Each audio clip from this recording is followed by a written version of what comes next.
sanotussa catchweight-painoluokassa, ja tämä catchweight-painoluokka on 72,2 kiloa. Ottelusta ensimmäinen tulee siis Espanjasta. Ladies and gentlemen, to the blue corner, Pedro Morcillo. Ja vauhdikkaasti ja vauhdikkaan musiikin siivittämänä saapuu pikakomennuksella tähän Cage 25 tapahtumaan hälytetty espanjalainen Pedro Morcillo, jolla punnitustilaisuutta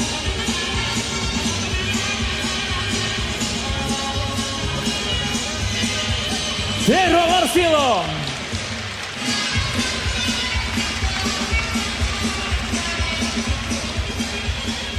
Ottelija, joka painoi eilisessä punnitustilaisuudessa 72,2 kiloa.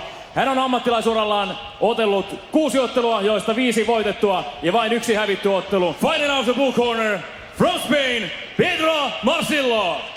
Suomalaisottelija, joka painoi eilen 70,3 kiloa. Hänellä on ammattilaisurallaan tilillään 20 voitettua, 8 hävittyä ja 1 ratkaisematon ottelu. Hän edustaa Espoon kehäaita. Hyvät naiset ja herrat, J.P. Vainikainen!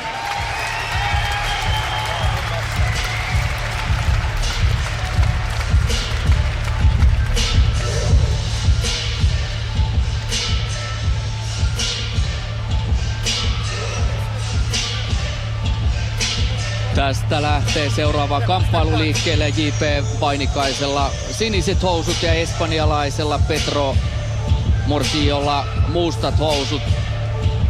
Espanjalaisella pitkä tausta karatessa ja kyllähän tuolta UFC-puolelta on Jaakko nähty, että nämä karatemestarit voi pärjätä hyvin myös vapaaottelussa, kun opitaan sitten vähän käsitekniikkaa ja painimaan.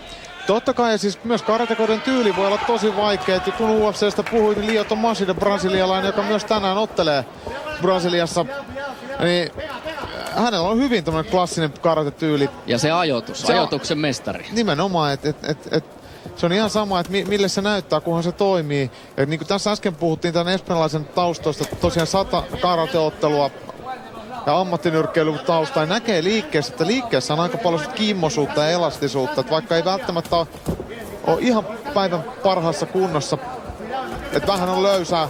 Mutta nopea hän on ja sieltä hyvin tulee, potkas. Joo, kyllä, ja siitä tuli vasen koukku sinne ohimolle ja nyt tukeva alapotku. Ja IPn pitää alkaa kohta miettiä, että mitä tässä tehdään. Hyvin Vainikainen rauhoittaa tilannetta, tökkii etumaista kättä, eli hänen pitää nimenomaan hyödyntää nyt ulottuvuutta, välttää noita kovia espanjalaisen alapotkuja ja sitten koittaa viedä tätä matsia mattoon ja katsoa, mikä on espanjalaisen painitaito. Tämä pystytaito on nähty, että siinä espanjalainen on kyllä terävä. Ei kannata lähteä ristiilyämään. Joo, mutta nyt JP tekee musta ihan oikein, että antaa espanjalaisen käyttää tämän kaikista parhaimman terän tässä alussa. Nyt tuli paha alapotku espanjalaiset. JP pitäisi tosiaan, niin kuin sanoit, niin pitäisi se etäisyys sellaisen, että espanjalainen ei ylettäisi osumaa ja poimii niitä osumia tuolla etumaisella suoraan, mikä JP:llä on tosi hyvä.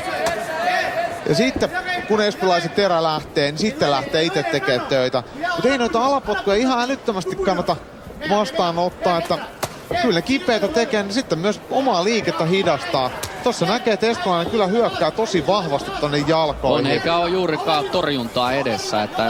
Mutta noissa tilanteissa taas JP:llä voisi olla paikka nykästä tuo pitkä oikea, kun espanjalainen lähtee potkasemaan taimaisen ja alapotkua, niin vähän pelata upporikasta ja rutiköyhää ja siihen vaan pitkä oikea suora. Jälleen espanjalainen hyökkää ja vetää tonne alas. Nyt menee lyönti ohi ja siinä oli JP:llä paikka. Ja nythän JP osuu sillä pitkällä oikealla, mitä tossa Jaakko vähän peräänkuulutettiin ja espanjalaisella on pöly hyllyllä.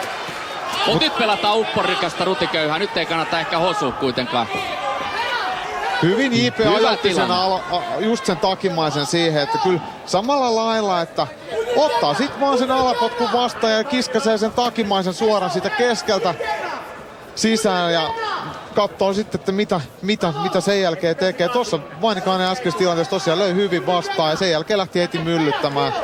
Ja kyllä tää vaikuttaa espanjalaisen vauhtiin ja jaksamiseen, kun JP pääsee tollain antaa sitten hyviä muikkaroita. Aika yllättävästi lähti sieltä. Pyörähdyslyönti tuli espanjalaiselta tukevasti ja oikein reippaasti. Onneksi se osui ihan nappiin tuohon leuan kärkeen, mutta kyllähän tämä espanjalainen on pystyssä aika paha. Ei siitä pääse yli eikä ympäri.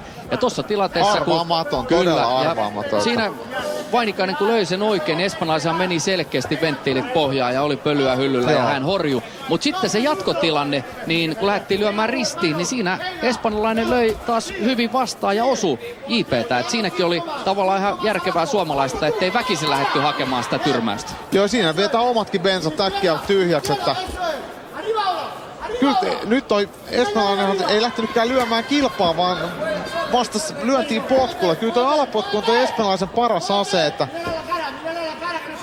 se on ihan mun mielestä ihan fiksua toimintaa espanjalaiselta. Se mikä tuossa kovassa ja nopeassa alapotkussa on haastavaa Vainikaisesta. Siitä ei myöskään alasvientää niin helppoa lähteä tekemään, kun se potku tulee nopeasti ja terävästi. Sitä jalkaa ei saa sitä hirveän helposti kiinni. Siinä tuli pyöräislyönnin perään tommonen peruskarate yläpotku. Siinä ei ollut hirveästi ruutia. Nyt Vainikainen pääsee rouhimaan vartalokoukkuja. Tonne 4 minuuttia oteltu pystyssä ja jokainen, joka kamppailurheilun kanssa on tekemisissä, niin kannattaa vaikka kotisalilla ottaa pystyotteluun sen 4 minuuttia. Aika raskasta hommaa.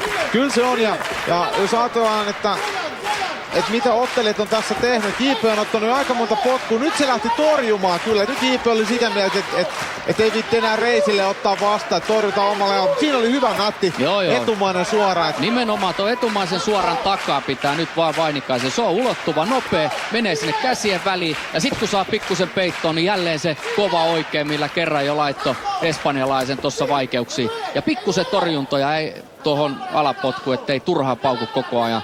Et kyllähän tuossa tikkurilla värikarttaa jo näkyy sortsin alta, että kyllä siellä on espanjalaisen potkut tehnyt kipeätä tuohon vasempaan reiteen. Vainikainen ei ottanut itse potkasta vielä kertaakaan, että se ei ole vissiin Vainikaisen, tai ei olekaan Vainikaisen mikään vahvuus toi potkiminen. Mut niin ollaan jo puhuttu koko erä, kyllä sitä etumaista suoraan vaan paljon ja sen perään lähtee rakentamaan. Kyllä. Eka erä naputeltu. On. Vaikea arvostella, koska espanjalaisella kolahti omat venttiilit pohjaan ja sitä painavaa kovaa osumaa pitää painottaa. Mutta sitten taas aktiivisuudella niin espanjalainenhan oli ihan omaa luokkaa. Ja myös teki alapotkut osu paljon. Joo. Ja näki kyllä, että tekee myös kipeät. Ihan tehokkaita osumia. Tossa tulee toi oikee. Laitetaan espanjalaiselle, ollaan vieraskoreet. Joo, ja kyllä tossa sen näkee. Tossa se oli se paikka, mutta se oli se iso osuma. Mutta sitten muuten niin espanjalainen teki töitä. Tästä tulee tuo pyörähdyslyönti. Ja sekin vähän osu. Ja siinä tulee tuon pyörähdyslyönnin jälkeen